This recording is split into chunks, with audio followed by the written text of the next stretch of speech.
बेयावनो नबेन ब्रह्मनि इउटुब चेनेलखौ आं बरायबाय, खुलुमबाय। दा जोंनि बे चिरां डिस्ट्रिक्टआव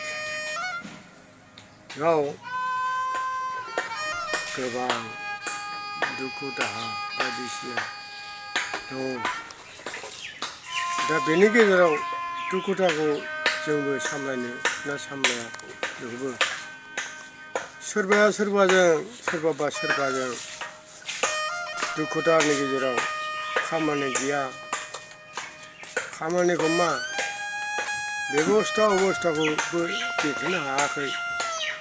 दा बेनिखायनो अबस्थाखौ मोनोब्ला मावनाय दांनाय बायदिसिनाखौ मोनोब्ला, बायदिसिना माने आखाइनि हाबाफारिखौ मोनोबा गाहाम जागौ आरोखि।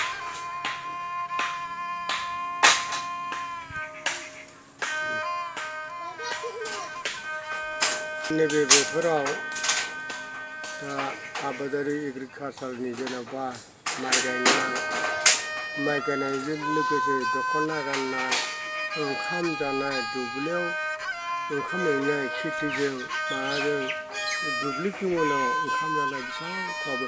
दा बेखायनो जोङो आबादारि हिसाबै आबादारिखौ सिगां नायग्रोनांगौ।